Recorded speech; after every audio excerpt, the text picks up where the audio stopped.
Will Texas Tech jump Ole Miss, and what do the Rebels need to do to secure their place in the tournament and what all that means?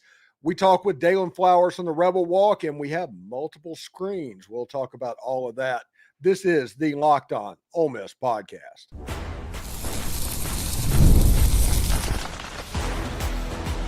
You are Locked On Ole Miss, your daily podcast on the Ole Miss Rebels. Part of the Locked On Podcast Network, your team every day. Welcome to the Locked On Ole Miss podcast. I'm your host, Stephen Willis, a 10-year veteran member of the national media with Yahoo Sports and a former Ole Miss staff member. We're going to bring in Dalen Flowers from the Rebel Walk. We're going to react in real time to the college football rankings coming up, and we are part of the Locked On Podcast Network. It is now the number one podcast network in the nation. Thanks for making Locked On Ole Miss your first listen, and please give us a like, subscribe, and comment on your way out. Check out a second listen on the network. Nearly every team, college and pro, is available.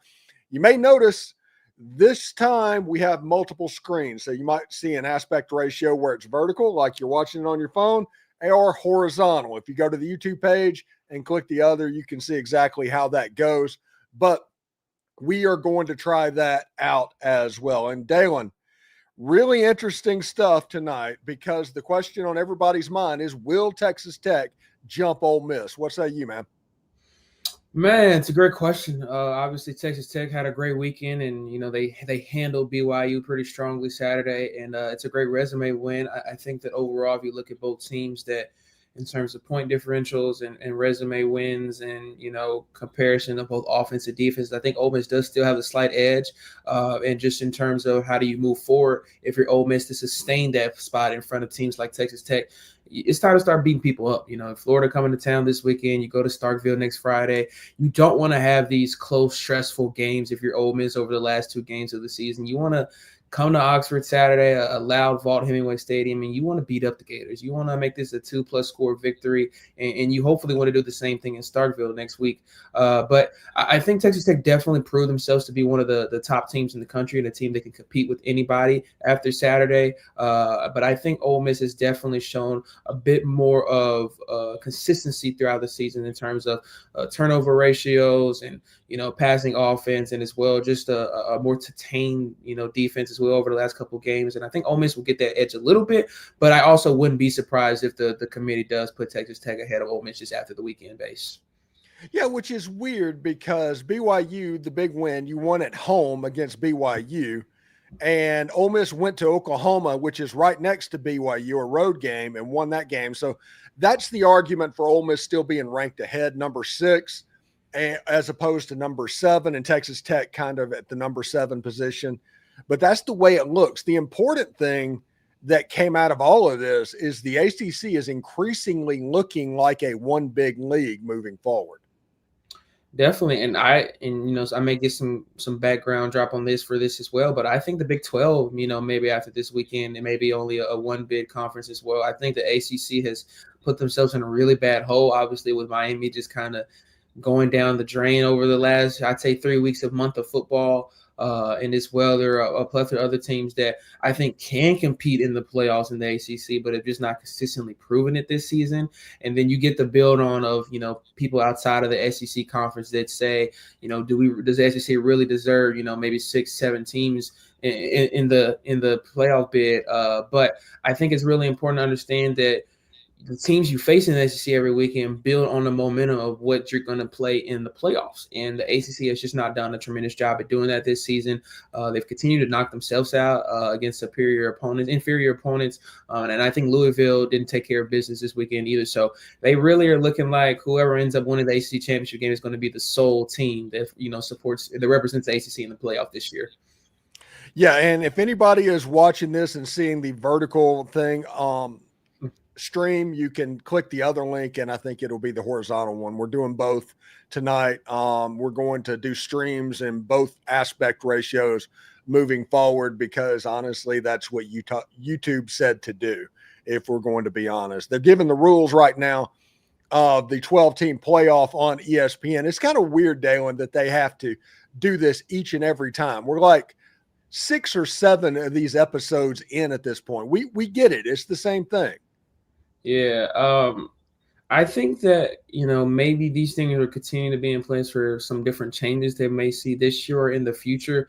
And whether that's, adding more teams or just understanding that maybe what is going through the playoff committee's minds in terms of where they're ranking these teams and how they're ranking them. I thought they did a fantastic job, I'll say, last week in terms of putting Oregon where they were at. And putting other teams in front of Oregon that may, have the same record as the Ducks, but have played a little bit better teams and won those games. At the end of the day, that's what matters. You have some of these games that, maybe you only win by one possession or a field goal, but you win the game, and that's what matters the most. And I think those teams in front of Oregon did that before last week. And I think the teams in front of Oregon will prove to the committee that who's in front of them is important. All right, Cincinnati at number 25. Number 24 is South Florida. We actually have a G5 team. I'm not 100% sure how this is keeping on happening, but Tennessee moved up 2 spots. They're the number 23 team. Tennessee is still ranked. Pitt's number 22. They have a big game with Notre Dame this weekend. This is probably the last chance for Notre Dame to slip up. Definitely. I think maybe, if, Pitt, takes care of Notre Dame this weekend, they solidify themselves in being towards the right direction and maybe, continuing to push for the ACC championship game. And maybe without that, are they an ACC team that's in the playoff without the championship win? So I think Pittsburgh has a lot of good things in front of them if they handle business over the last 2 games. But I think that Pitt, Notre Dame game is going to be fun. I think Pitt fans are very excited to have college game day there and have that type of atmosphere and be in a competitive nature in November. So that's going to be a fun game this weekend. All right, number 21 is Iowa. They only dropped 1 spot after their Oregon loss over the weekend, which kind of makes sense as well. We will continue the rankings in just a second. We are the Locked On Ole Miss podcast, and I do want to pay some bills, so to speak. So stand by for that. I do want to say this. All right, stick around. College football is back, and I could not be much more excited. The tailgates, the rivalries, the energy in the stands, there's just nothing quite like it. But let's be real, actually getting tickets can feel more like a battle than the game itself. Endless queues, hidden fees, prices, jumping at checkout. That is why I use GameTime, the app that gives the advantage back to fans. It's the easiest way to score last-minute tickets at the best prices with no surprise fees. What you see is what you pay. I pulled up GameTime, and in just a couple of taps, I saw some amazing deals. I'm talking about your favorite college football games for as low as $25. The app made it super simple. I could even see the exact view from my seat before buying. So take the guesswork out of buying college football tickets with GameTime. Download the GameTime app, create an account, and use the code LOCKEDONCollege for $20 off your first purchase. That could come in handy this weekend. That's $20 off your first purchase. Terms apply. Again, that's promo code LOCKEDONCOLLEGE for $20 off. Swipe, tap, ticket, go. Download GameTime today. Do us a favor, like, subscribe, and comment on this video. Subscribe to the podcast on whichever audio podcast you're listening to, and give it a 5-star review. It costs absolutely nothing, but keeps all of this free. Locked On is getting ready to change the game yet again, all in the name of having fun following your team. That is coming in December. And thank you for making Locked On Ole Miss your first listen of the day. Thank you for making Locked On the #1 sports podcast network in America. We are very appreciative of that. So stick around and see how that goes. All right, Dalen, one thing's interesting.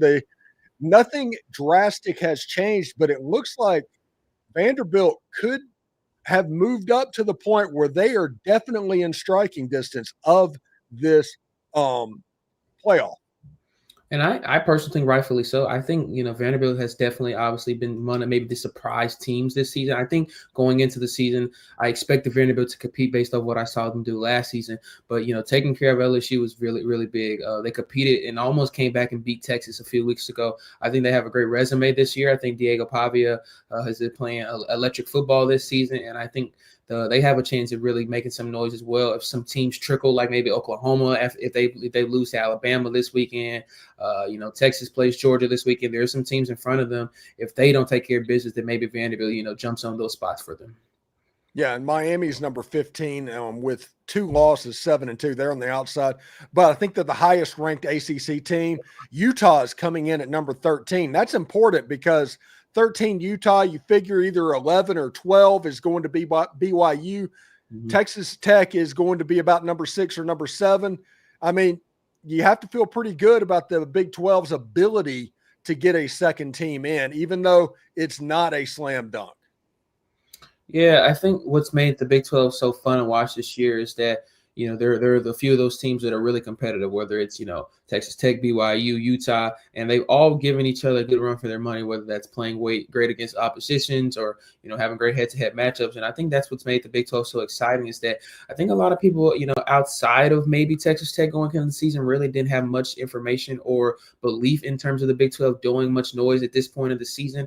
But there are some teams in there, Utah and BYU. I know BYU did get, kind of manhandled this weekend, but they can really make some things happen if things in front of them fall in their place. Yeah, BYU comes in at number 12 behind Oklahoma. That's probably good news for the Ole Miss Rebels. Definitely. I think Ole Miss, wants Oklahoma to keep doing what they need to do this season. It's going to be a huge win for them if, Oklahoma has the ability to beat Alabama this weekend. And, some people may have their different opinions of this, but, I think that a SEC championship game is still within the ranks for Ole Miss. Whether you want that to happen or not, I understand why. I understand why not. But Oklahoma taking care of business as the season moves on is definitely an A+ for Ole Miss. Yeah, and the weird thing is, Oklahoma is probably built to handle Alabama. I mean, that is definitely not something to where the Alabama fans can even consider it's going to be a win. Texas number 10, Oklahoma's number 11, by the way. Yeah, Oklahoma, they have to find a way to run the ball effectively against Alabama if they want any chance of winning. Alabama's defense has stepped up tremendously over the last 3 games, and they've looked lights out on every kind of level of defense. But I think John Mateer is getting back healthy 100% after his surgery earlier in the season, and I think if they're able to find his stride to protect him and run the ball decently, they can definitely take care of the Crimson Tide. All right, number 9's coming up. It was Oregon on last week. Who is number 9? Is it going to be Notre Dame? I'm assuming, maybe. Probably. Yeah, it feels like that will be Notre Dame, who plays Pitt this weekend. That's where game day is at. They haven't announced it yet, but it feels like that. Yes, Notre Dame is number 9. Yeah, and Oregon comes in at 8. Yep, Oregon's at 8. Now the question is it going to be Ole Miss? Is it going to be Texas Tech? With what happens, Ole Miss should not drop because they did exactly what they were supposed to do, and there's no way it could be any other way. Texas Tech did beat BYU, but BYU was kind of an overranked thing, and Ole Miss dropped down a spot after Texas Tech got their win. So they did do that. Yeah, I wonder what the committee looks at in terms of that. I know Texas Tech did lose to Arizona State early in the season, and Arizona State hasn't, I think, had the season that they wanted to have going into this point of the year. I get it; it's a great win for Texas Tech, and they took care of business against a ranked team. But I think that Ole Miss is just proving a little bit more of an all-around resume this year than Texas Tech. But at the end of the day, there's no reason to lose your mind about this either. You're still in a good spot if you're Ole Miss, and you just kind of have to handle the business and take care of your destiny as the season moves forward. Yeah, it's just kind of a weird thing because Ole Miss's only loss happened. They were ahead by 9 points in the fourth quarter against the number 5 team in the country, and Texas Tech lost to Arizona State, who lost to Mississippi State. That doesn't make sense. That's too emotional. Essentially, just you're trying to take the excitement of a big win. Texas Tech in no way deserved to jump Ole Miss. Yeah, you have to feel the committee maybe just were trying to do the politically correct thing after this weekend and putting Texas Tech in front of Ole Miss. But I think as the totality of the season goes, Ole Miss has shown what they're able to do in all 3 phases of the game. And I think this Ole Miss team is together and understanding the importance of winning out and winning out, but as well avoiding injuries. Daquan Wright had a scary moment against the Citadel. If you're Ole Miss, you just want to get through these last 2 games healthy with all your players balanced out to get ready for the college football playoff. All right, so we're going to take one more break real quick, and we'll come back. We'll talk about the games set up. So stand by.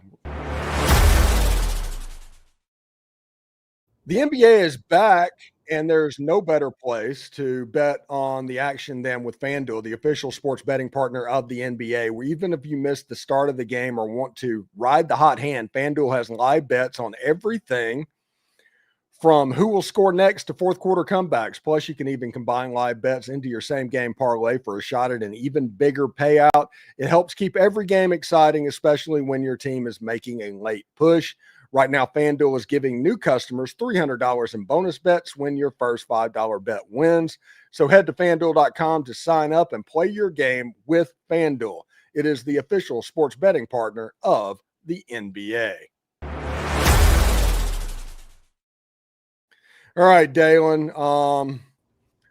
They're getting ready to announce the matchups of what's going on. You know, the 1, 2, 3, and 4 is exactly the same as it was last week. I guess Ohio State would be Rose Bowl. They've got Ole Miss alongside of Indiana. I saw Ole Miss versus Indiana in the Orange Bowl multiple times last week. Yeah, that was kind of the thing, and that would be Ole Miss versus Texas, I think. that'll be fun. Yeah. I think that's what would happen. Yeah, Ole Miss versus Texas in the Orange Bowl for the right to play Indiana the way it sets up right now. That's a storyline right there, man. That'll be a fun one. Sarkisian, Lane Kiffin, Arch Manning, a lot of ties between both teams, a lot of great history.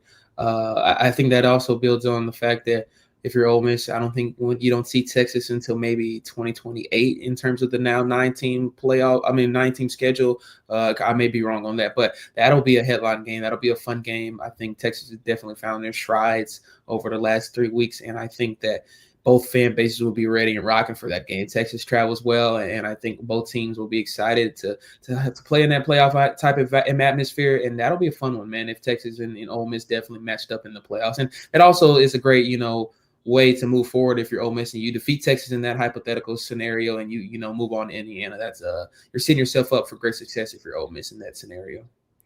All right, so we're going to take some comments for the next 10 minutes or so of what's going on after Ole Miss got jobbed a little bit by the committee with Texas Tech jumping them for not much of a reason, because you beating BYU at home is actually worse than beating Oklahoma on the road. And Ole Miss's lone loss is against Georgia. Theirs is against an unranked opponent. Texas Tech shouldn't be there. That's a PR move, honestly. Texas Tech absolutely should not be there. So we'll see exactly how that goes. All right. So if you comment in the chat, put where you're commenting from. We do want to shout that out. But we'll see how it goes. Let's see. All right, James McDonald says Alabama's been playing sluggish lately, and they have. They barely beat South Carolina. They didn't look great a week ago against LSU, but they did just enough. Oklahoma has a team that can match up with this Alabama team, and they did a year ago, if you remember what that's like. This is a team of Oklahoma players that can get after the quarterback. Yeah. Which means that Alabama at number 4, that's risky at best. Yeah, I think that Oklahoma has the ability to beat Alabama. I think that, this Oklahoma defense, when they're playing to their best abilities, can shut down the Alabama offense, because Alabama struggled offensively against LSU this past weekend. And Oklahoma has the same ability to do the same thing, even though the game is on the road in Tuscaloosa. But I think that when this Oklahoma offense is thriving, is taking care of the ball, is, maximizing the big play opportunities, then they're one of the best teams in the country. And I think Brent Venables understands this kind of mountaintop that's in front of him and what he needs to do to make sure this team gets into the playoffs. And you're going to see, Brent pull out all the strings this weekend, pull out all his best play calls and, throw everything out against Alabama to make sure that he walks out of Tuscaloosa with the win. And I believe that he's going to do that by any means possible, So Oklahoma has things in front of them that they can really do really big to even push a big playoff push.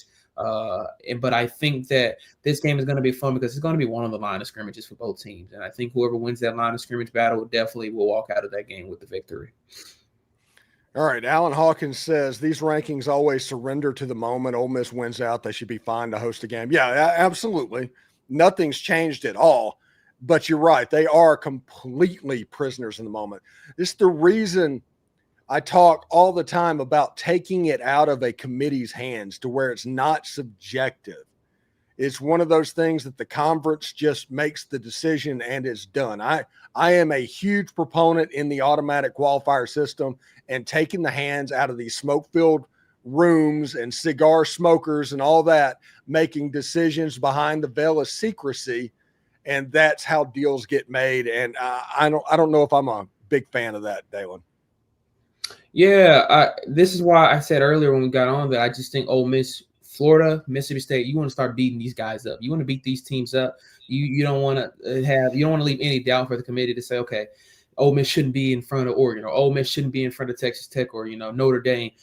Ole Miss has to handle business over the next two games. They want to take care of the football. They want to not win. A big thing for Ole Miss is they get inside the red zone so much, but they only take 3 points sometimes, where they settle. This is the time now. The next couple games, you have to run the score up. You have to aim for heads, and if you're Ole Miss, you have to take care of business in a dominant fashion. This is where your big players show up. This is when the big moments happen. I think fans are noticing how big and historical season this can be for Ole Miss. A night game at Vaught Stadium against Florida, with all the Florida noise and fans going back and forth to Ole Miss.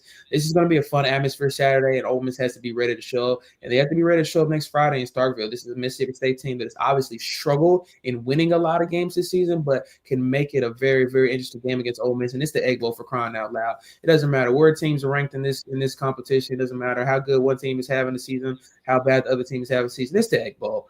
This game is always fun. It's exciting. It's exhilarating. It's stressful for both fan bases. So regardless of the fact that it's Jeff Lebby is a good head coach and it's going to be a fun Egg Bowl next Friday, but Ole Miss has to take care of business if they want to really eliminate the noise in terms of should they be hosting a playoff game or should they be in front of some of these teams in the playoffs.